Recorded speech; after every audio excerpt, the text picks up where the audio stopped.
They've all worked with, they've all worked in all service desk areas. So there's blood on the floor here from these people.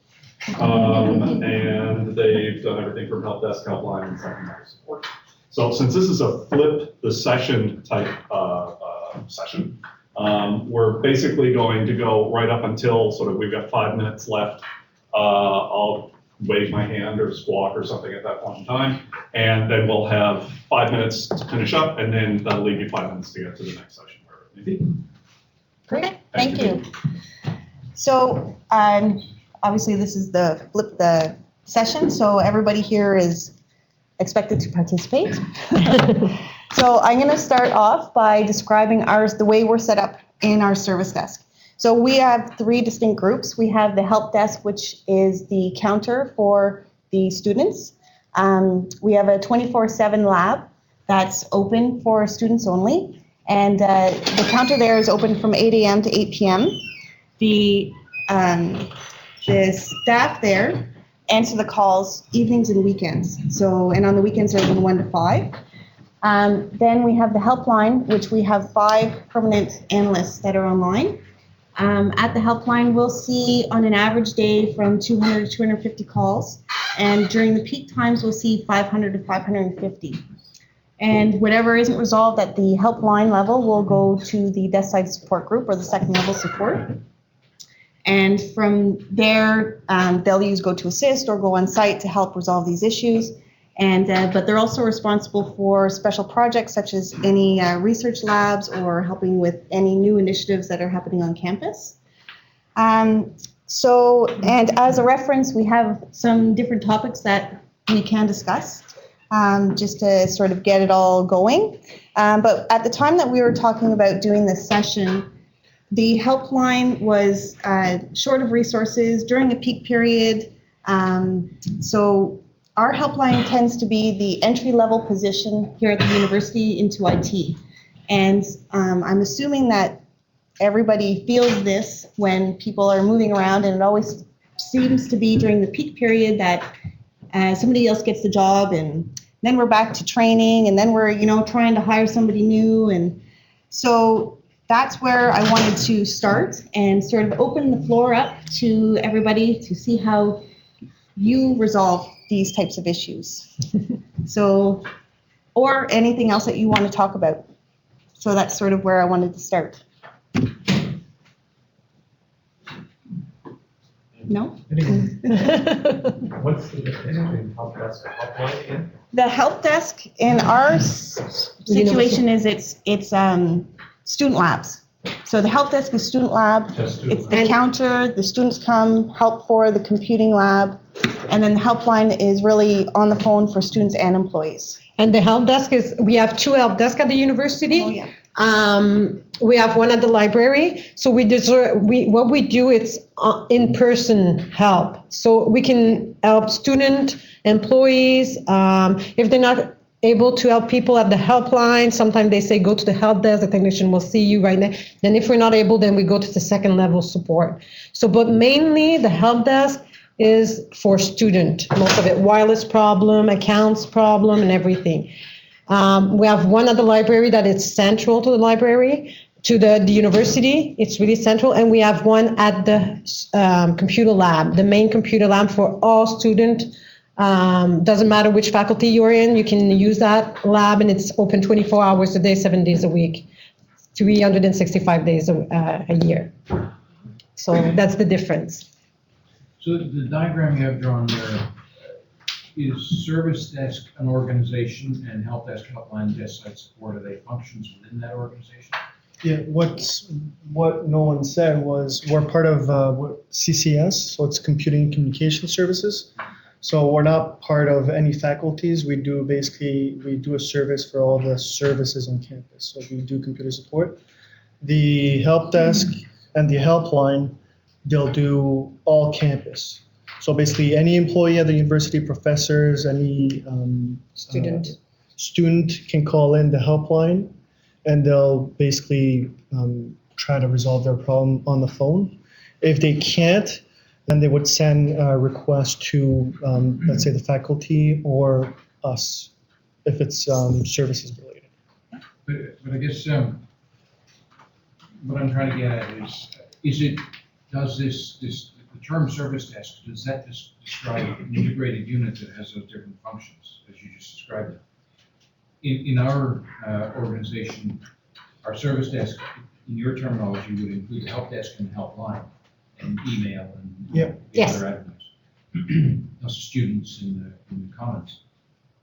But the desk side support, or what we call the personal computing group, they're actually separate from the service desk. And I'm not sure that's the right structure that we need, because the point you made a minute ago about the service desk is often the entry point. Yeah. Once the employee develops to a certain level of understanding and knowledge and maybe client service, then they tend to graduate into the personal computing group. Yeah. To the detriment of the service desk. Yeah. The service desk is the first point of contact, so it sort of works backwards. Yeah. See, we sort of classify all three as the service desk because we're all the front line. Like we're all client facing. So that's how we sort of term it. But there's a common manager. There's a person. that- No. Natalie is the supervisor of the help desk. Then we have a manager of the helpline, which encompasses the help desk as well. Like the communication is throughout the two groups. And then there's a manager of the desk side support. So, but we're all within the same, so we're all under the same director. So within CCS, we have 5 directors, and this is service management. And so we're all under the same director with individual managers. Then do you find overlap? Do you, not just with the people side of things, but in terms of skills, services, do you have some means of moving functions that are performed by the desk side support side more over to the front line, so you can do first call resolution and those kinds of things?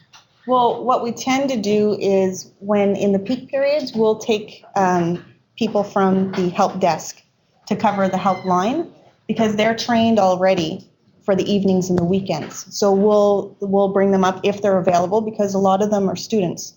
So based on their schedules, based on their availability, we'll move people around that way. Our second level will cover like any of the incidents that are coming in through the web form or other means, and then resolve those because the helpline is responsible normally for all the incidents that are coming in through the web form and the phones. So we'll sort of pass the responsibility around within the 3 groups. So that's what we're doing right now. But we kind of wanted to see what other people are doing in their peaks, or even if their areas are organized differently. So, or how it's organized so that it's, more efficient or. Well, I can tell you that we're slightly differently organized, and we fight with each other. You do? Okay, so. Okay. So, Yeah. My vision is from the customer standpoint. My radiator breaks, I call help. We internally triage and decide what it is and where it goes, because I hate this. Oh, well, you have to call this office or that office. That's my goal. I'm not there yet. Yeah. But that's what I like to do. That's what we have. that's what we have, yeah. We have first line, which is the helpline. They call in if they need to send a technician on site, then they'll send that request to those technicians. So that's what we do. But because it's all coming to the helpline, when it's peak period, we have a problem because we don't have enough staff to cover that peak period because it gets very, very busy. So we were wondering if there's other university who has the same, and what do you do about it, Yes? Do you use a ticket tracking system from within that? Yeah, we use ServiceNow. ServiceNow. Yeah. So it'll get triaged to infrastructure or to the network group or, telephone or second level Faculties. faculties. Yeah. What would you think your turnaround, your resolve is on those? What would you say on average? The resolve first contact. Resolving a ticket. For We say usually 24 to 48 hours. During peak periods, that goes way up because there's so many calls that come in and so many tickets that there's no way to go through all of them at the same time. But like during the summer, 24 to 48 hours. Yeah. Contact the client, usually it's 24 hours, but you can put, we have different urgencies. Yep. So the general one, if you go through the web form, it's 24 to 48 hours. If you call in, we can have someone there within 4 hours. Do you find that people just bypass the web form and phone because they'll get? Oh, some of them, yeah. response? Some of them, yeah. Yeah. Because we actually took off the 4-hour urgency off our web form because obviously people were exaggerating. Didn't know the difference, but usually what they do is they'll fill in the web form and then give us a call to say, oh, can you put a rush on that? Or Does that web form automatically generate a ticket, or is Yeah. there somebody? yeah, it generates a ticket, sends an email to the client. The client can actually, there's basically 2 ways that you can fill out one of those forms. You can go in directly within ServiceNow and create your own ticket and manage your own tickets, or you can actually use one of our web pages and it does the same thing basically. The only thing with going through the web form is that all of the incidents go into one bin and then it has to be triaged. And so that's where, we'll see, over 100 coming in through the web form on top of the helpline incidents. So it's, during the peaks, it could be quite a few days before we actually get through them all. So that's sort of difficult. Chris, I guess all of your staff and all your faculties have to come through this process for IT assistance, or do some faculties or departments have local IT support? Yeah, they have certain ones. Most of the faculties have their own IT and So- some of the services. And so we're the main support for most of the services. And some of the faculties, we have SLAs with them and we'll do their standard support. First level, either they're just going to use our helpline and then the incidents get triaged to them, or some of the standard COE, like we have COE on campus, a common operating environment. So if those types of calls, sometimes we'll go to our second level support, and then the specialized software calls will go to the faculty. So that type of. Should we read the question for the camera and for online? Okay. So yeah, we had the same dilemma. I mean, it's basically our first levels move up into second level support jobs. So we go through that every few months as well. It's a struggle to fill those positions. Mm-hmm. But what we're looking at maybe is grading lines a bit between first and second levels. So there's more interaction for those heavy times. Okay. Like between, you would grade the lines between the 3 groups or Not just 2 groups, the first level, second level. the first level and second So the level? second level could move down. up and Okay. up. Okay. Okay. I'm still having troubles differentiating your 3 groups there, and correlating them with your level of support. Because you keep referencing first level support. Now, if I understand it correctly, your helpline is definitely first level. First But contact. there's, using the showman's example of a broken reed or something broken, is there anything stopping a user in his first contact to walk up to your help desk? No, we're So still, that's also a first yes, level that's right. support. HelpDesk is first level support too, yeah. Are there also second level support people at your help desk? No. They're all No. first level support. So And- basically the help desk is only for students. So they'll do the minor things like wireless or. So a faculty member or. No. Cannot walk up to. Yeah, they can. They can. They can, Well, but they it's can, not. We're gonna but- serve them, but they're not supposed to. Yeah, But we're gonna they serve usually them. know that they need to call the helpline first. But both are considered first level. Yes. Have you thought about ITIL or any of those processes? Yes, well, that's where ServiceNow came in to help with our change management and our incident tracking and that type of thing. So yeah, we are working towards that. But, it's difficult to find what direction you should go. Yeah. Yeah. There's a question. There's a, Yep, we've got a question from the Q&A. You mentioned that many of your frontline staff are students. What does your training strategy look like? Okay, so what we do, it's a program that we have at the university. It's Work study program. work study program. So we have 15 students working for us. They are in the summer. They are trained at the HelpLine. So during September and January, they only train at the HelpDesk. And then in the summer, we have time, so we send them to the better one or the most experienced ones. We send them to the HelpLine to get trained there. So they get very good at the HelpLine. They come back to us. Then because, like we said, at the HelpDesk, we are the HelpLine in evening and weekends. So they take the phone. We do have a tech that is there too, but they are there too for support. So that's what we do. So in the peak period, we can use them, but they are students, so they're going to school. So we cannot use them all the time, so.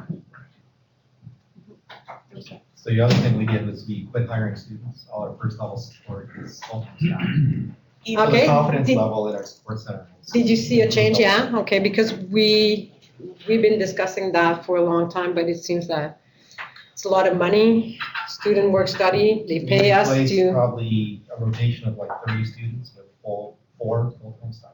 Okay. But we don't offer 24/7 support, right? It's just Well- 8 hours a week. We don't offer support 24/7, only the labs are open 24/7. We offer support 8 to 8 during the week, and the weekend it's 1 to 5. So you're not open in the evenings and weekends though? Not for the No, Oh, okay, Just on call for assistance. okay, so that's our dilemma. That's interesting. Yeah, that's Okay. interesting. So, Yeah. sorry? No, go If one of your services is down, what communication tools do you use to let faculty, staff, and students know? Say your learning management system is functioning, rather than having everybody calling the help desk. But do you have a communication mechanism? What is it, Tumblr? You use The Tumblr? status? We Yeah, do have we- a website that we post the status of our major outages. But usually, unfortunately, we find out that something is down when they start calling us. So we don't, our monitoring isn't what it should be, Yeah, So really, it's the communication, we'll send emails out, there is the status website. So that's for the users, like the users, usually it's by email for users. Yeah. Okay, We had a question here. sorry? You have other IT teams on campus, or departmental ones. Do you force them to all go through your front line, or are they allowed to create tickets right at the second level? They can create tickets right in the second level. They can go right to ServiceNow, or through the web form or whatever, and just, and it'll be triaged like everything else. Triaged through by your teams, or can they create it right in the second level? Yep, they can actually assign it to the second level team.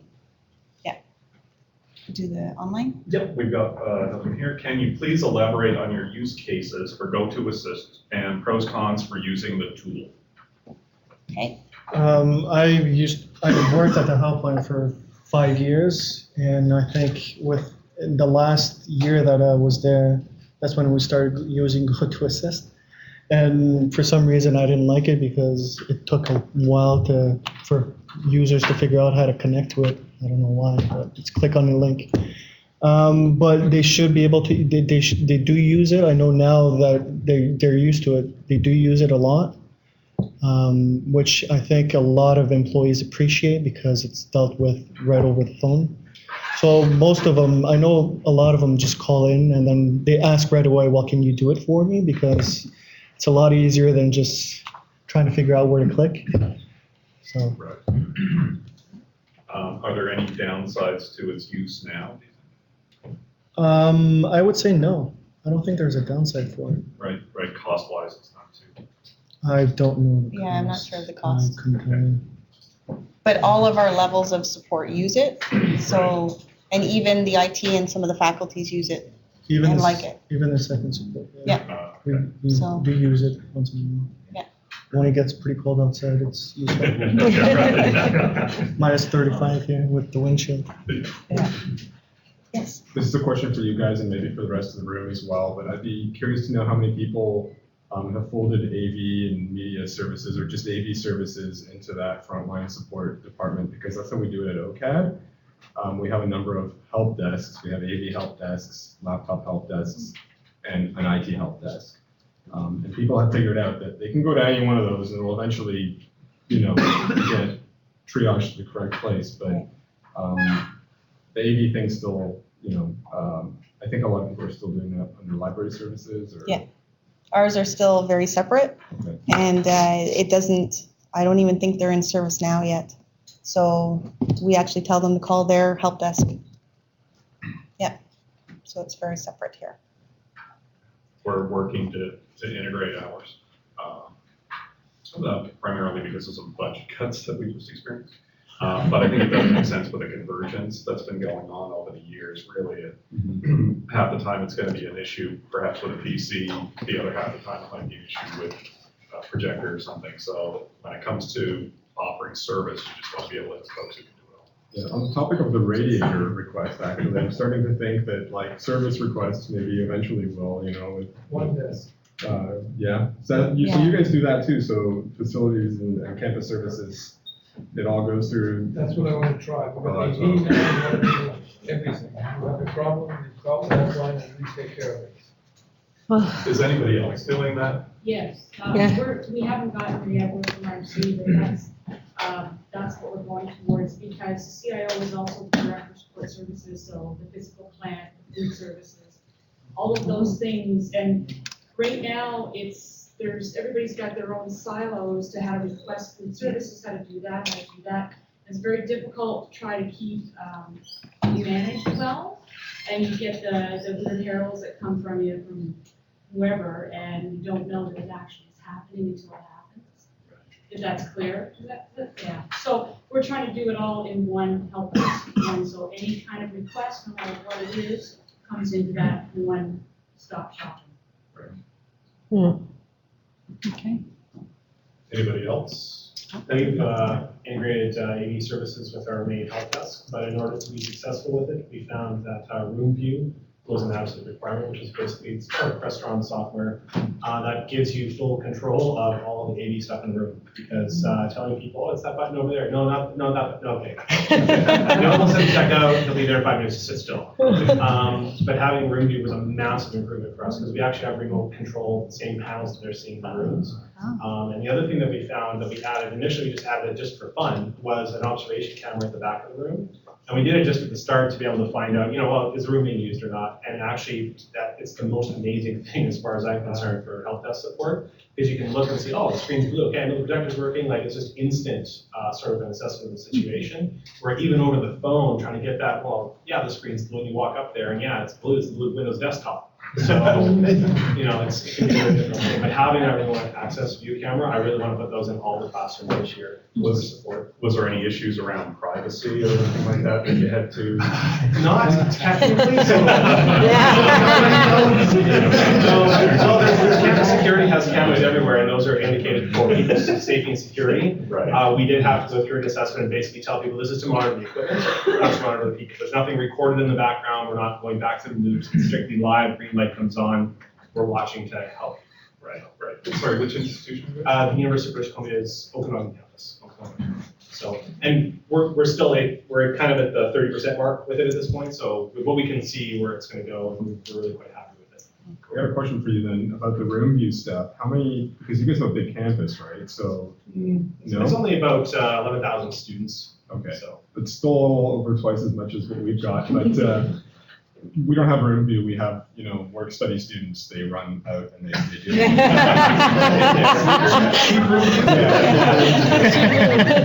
But I'm just curious, like how much staff do you have to sort of support, maintain, manage your Crestron infrastructure? We use Extron stuff, but we use the really basic Extron stuff, right? So like, and this is like a new high level for us, but the integrated networked control, we're not there yet. So I just want to know, how much resources that takes.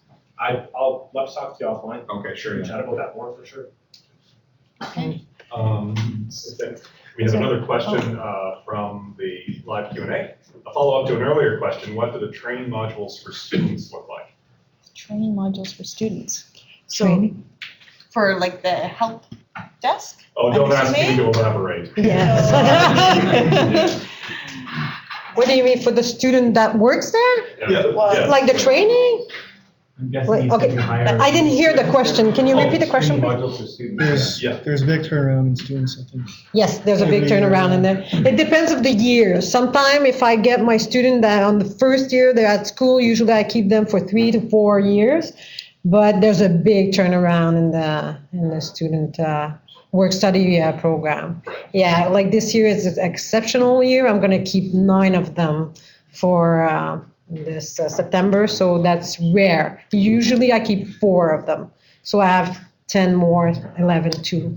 So when they're being trained, Yes. do you have a set of online resources that are used as part of that training? Or Yes. how? Oh, Yeah, okay, yeah. okay. We have online website where they go. The first step of training is to read the online website training that we have for the help desk. Oh, That's okay. the first step. And then we have our mentors that will train them, teach them everything about the help desk and everything. It takes about 2 weeks to get like everything about it, service now and everything. So yeah, we have the There's also mentors. a full-time employee that's there from like 12, Yes. 12 to 8, which he was trained at the helpline, so he can pretty much answer any question or. and Yeah, because train all we the have work students. study student, but I have 2 techs who works for me full time. So Oh, yeah. there's one that work until 8 and there's one that work during the day.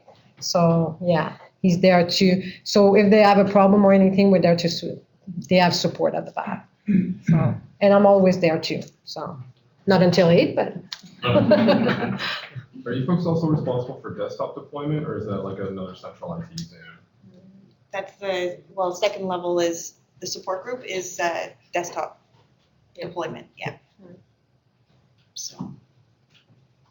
When you talk about desktop deployment, is that for the whole campus or do the faculties, once again, provide their own desktop deployment? Yeah, How does that basically work? we offer an image on campus. Yeah. Some faculties I know will go and change whatever they want for their own users. But we will deploy that image that we have on all our employees, which is, like I said earlier, all the services that we have on campus, like financial aid, their registrar's office. I should just add to that. I work at the University of Ottawa in a faculty, and because we have a standardized desktop model, this image that you spoke of is done centrally, and then the faculty will take that as a base image and then add on our faculty software just on top of it. And then regroup that and then deploy that in our labs. Thank you. Which tool do you use for that? Yes. Right now, we're doing Ghost, but Okay. we're moving to WDS, Okay. Windows Desktop Services. Yes, Deployment Services. sorry. we want to use it. Another question from online, do you provide Goto Assist for home users? Yes. Yeah. So anybody off campus, yep. Yeah. Mhm. Yep.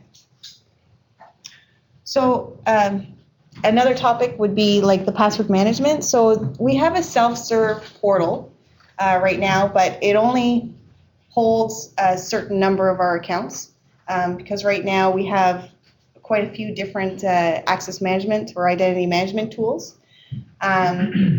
So we're looking at going with one tool and to have one online password management tool that we can send everybody to for all of their accounts. Because right now our helpline is probably, it's probably 70% of our calls are password related. So I wanted to know what everybody else is using for, or if they are using an identity management solution. Right now we have one that's homegrown. It's in the natural language that does 80% of our accounts. And then we're using IBM's ITIM for our AD accounts. And then, of course, we have all the smattering of all the other servers with, we go right onto the server and create the accounts and manage the accesses. So, we have a project right now to bring it all together. So we are going to be going to RFP for that. But what are other people using on campus for theirs? And is password management really the most used, or the most calls that are coming into your helpline as well? Yeah. Yeah? Seeing yes. I suspect we might be an anomaly here. I'd be interested So to hear everybody- the rest of the answers. We have an ID management system that we built up over the last 10 years. And so we have a single sign-on on many of our systems. We're currently getting about 10% of our help desk volume is ID management issues, Okay. which by your number is really low. I'm Yeah. interested to see if Yeah, that's it's all. very low, yeah. Oh. Is So is there- everybody like that? Like, they're low? No. Oh, yeah? Single sign. Wow. We have, basically, we're a lot smaller at UPEI, but essentially our LDAP drives just about everything. And it's seeded from our ERP. So, and we do have an online password and self-reset piece. We still do get some questions, but I'd say, maybe 10, 15, I think. Melissa, any feeling for that? It's definitely a lot better now that we've had as far as percentage level decreasing. Yeah. Yeah, once the word kind of gets out that, hey, I can go to my campus login and reset my own password, it's like, believe it or not, it's good news and they tell people. Yeah. Okay. There's always a bit of a spike at the beginning of a semester and that sort of thing. but- Yeah. We're out T4 season. Yeah. Okay, well, that's good news. Looking forward to this project then. Okay. Is there other topic you would like to talk? Actually, I just had a question. Yes. About, so you're putting this project together, can you tell me, how many people are gonna be, has it been a team of people that have looked at putting an RFP through? Was it a year-long process? Did you do a whole project management? And were they from all over the campus or just within your service desk area? Well, we started last December. We went to a conference for a Gartner conference on identity and access management. We're 2 project leads. It's really been within CCS right now, the discussion. So we've been meeting with a variety of different, providers. We're also looking at consultants to help us out with this. So really, we've really been in the gathering of information, and we've come to the conclusion now that, this is where we are. We want to RFP. We're going to RFP for the whole thing. We're going to RFP for the implementation, for the consulting, for everything. So, so that'll be within the next couple months, or we're starting to get it together now. We have a template and we're starting to modify it. But it really has been within CCS. We have spoken to, different IT. We've let them all know that we are doing this. So any feedback from them is always welcome, So it'd be a single sign-on? We're looking at, for Is it single. for students or student, staff, faculty, like the whole thing? Phase 1 will be students. Okay. Phase 2 will be staff and externals, and then phase 3 will be going out to all the other faculties and services and bringing their software in. But yeah, we're looking at having an application single sign-on. So the web is our main, because we do have a portal, but it's sort of a fake single sign-on right now, and it's all in-house. So then, so that and managing all of our accounts and accesses to start for the students within the tool, and then adding the employees. We haven't really looked at single sign-on, like the enterprise single sign-on for desktop. But we'll have to look at that once we get to phase 2. So our phase 1 is really students. Sure, student email in the cloud. We are going right now. We're doing the transition right now to Google Mail. Yeah. Yeah. So. We just wanted to once you change, whether your help desk calls will go down or up? I'm not sure if they would go down because they're still authenticating with our AD accounts. So they might. But they do create their own passwords Yeah. when they change over. Yeah. 'Cause right now, how it is basically new students, they don't have a choice. They go to Google. And then they have to create their own passwords, if I'm not Yes. mistaken, right? They'll That's right. set their own. Yeah, so, and then existing students that are, They need to do the process. they need to, change. yeah, go through the process to opt-in. change that Opt-in password. process. Hopefully it does go down because they're creating their own passwords. And we did create a tool, like that's another homegrown type. We programmed it. We created this tool for the students to be able to reset their passwords since the identity management project isn't complete yet. So all those tools will be coming in together once that's finished. I just want to say our biggest problem right now is not so much students forgetting their password, it's just sharing it to phishing accounts. Yeah. We get more service calls, Yeah. than compromised accounts, so for that. Do you know that our most shared account is our library accounts? Our passwords, they'll go across the world and, yeah, our library accounts of all things. Question about, when you do have a ticket that comes in, and especially one that ends up being escalated, that sort of thing. When it comes to handling the communication with the user, is that the responsibility of the people who are doing the work, as it were? Or when the work's done, does someone else sort of circle back with the user and verify that, yes, the work's been done, yes, it's complete, and so on? Or is it really the folks who are solving the problem who are looking at it? It's the folks who's are solving the problem. So as it's sent from the helpline to the second level or infrastructure, or it's them who own the incident, or they own the problem, and they have to make the communication with the client.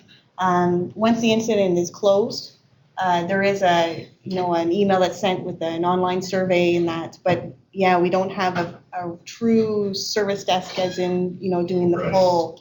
It's actually not closed right away, it's resolved. Yeah. Then it closes, I think, 24 to 24 48, hours, no, yes. actually automatically.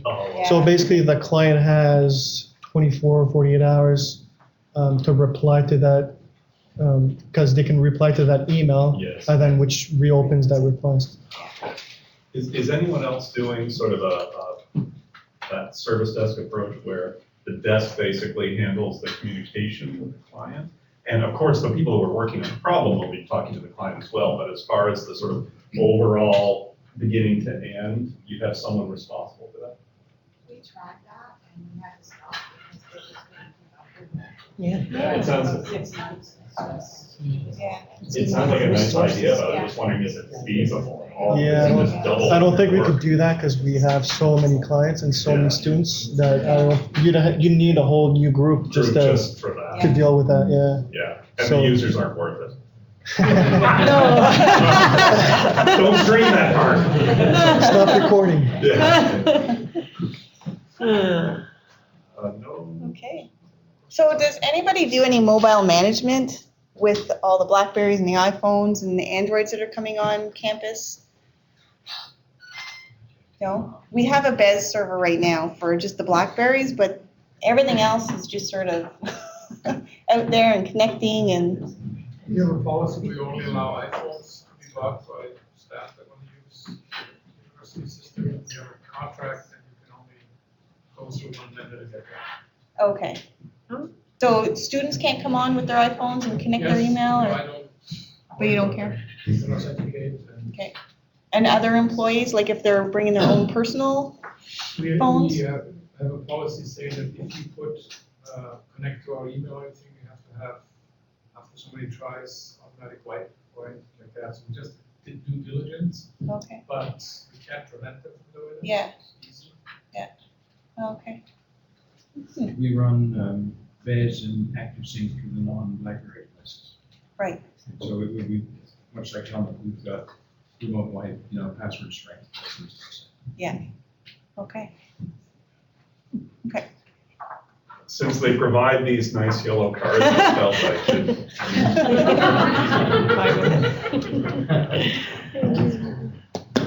Okay. Okay. You were quite ruthless with those last week. I was. The inside joke. Okay.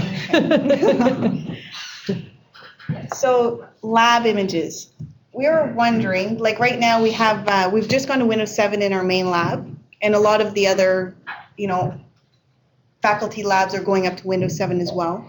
But is everybody going up to Office 2013 or Windows 8, or are you keeping up with the latest revisions of software, or you're just For the students, yeah. keeping it back? No? Yeah, yeah. I'm in the faculty environment Yeah. at the University of Waterloo. So we have 5 computer labs. They're all Windows 7, Office 2010 right now. Okay. Personally, in our unit, most of us are on Windows 8. Some of us are on Office 2013. But it will be a while before we transition that into a lab. Okay. But the Windows 7 deployment went really well. Okay. So, and pretty much all our staff and faculty, if they're on a Windows machine, they're on Windows 7. We're putting XP support live next The deadline's coming up. April. Yeah. We're Windows 7 right now, so. Yeah, so we won't. Are you are the students authenticating against AD or, yeah? Yeah, Okay. everybody does. Okay. And do you have the same AD, or do you have 2 separate, one for employees, one for students? One. You have one? We've got two. One. You've got 2? I've got an academic and an administrative. Separate. Structure, so. Okay. Okay. We're on one as well. I think one's probably better, but migrating there is a whole other thing. Yeah. We're going to be implementing an ERP and a new identity management system, and I think maybe that whole thing's going to get folded into that project. Okay. Okay. And what about your user ID format? Like right now for our students, we have first letter, first name, 3 letters of the last name, and numbers. 3 random numbers. And then for employees, we have, first letter, first name, and then as many characters as we can within the 7-character structure. We're doing a first letter, last name for staff. Mhm. Some of us are still on last name, first initial. Okay. That's going to get all made uniform soon as well. And students are like initials, year of graduation, I think, and then random 2 characters. Oh, okay. Or I think they're random anyway, but just 6 characters like that. So, and yeah. And do you allow full name, email address, or an alias for students? No, that's their email address at student.ocadu.ca, and then faculty are at faculty.ocadu.ca, and staff are just at ocadu.ca. Okay. And there's no alias, like if you wanted first name dot last name, or? No, they get what we give them. Okay. And like it. That's nice. Alias, but you have 4 choices based on the. Oh, you do? 4? So you have the choices? Yeah. Like what would they pick be? what they want randomly. It has Okay. to be like a first dot last, last dot first. Okay. Combinations of that. And do you get, like, I guess they have to pick what they want based on what's already been chosen? Yeah. As well? That's right. Okay. And if they're not happy with, some of them have hyphenated names, they'll contact the support center. And Okay. We'll do a manual override. for alias. Okay. And is it like an online form where they can select one of them, or do they have to It's contact in their them? identity management system. Oh, there is. Okay. That's interesting. Okay. Fun. Do you plan to change the actual username format when you do the identity management project? We haven't discussed that side of it. We've seen, like, I know Carlton, if anybody's here from Carlton, I know that they've gone into the, first dot last for students and employees. But we're sort of toying with it. We haven't really decided anything yet. Student printing, are you using a product like GoPrint, or what is it like at Ottawa? Is it easy to use for students, whatever you use? The printing for the students, we're using our own, what is it called? It's ITC. We just changed our, we use an in-house printing system before, and we just changed it to an ITC. It's ITC who manage system, who manage our printing now. So they take care of the server and everything, and we use cards their student card, it's a one card that they use to print, to buy things at the university and everything. So they use it for the CAF, anything they want to buy at the university. So that's what we're using it. Great. Well, I think that brings us to a close. Thank you very much.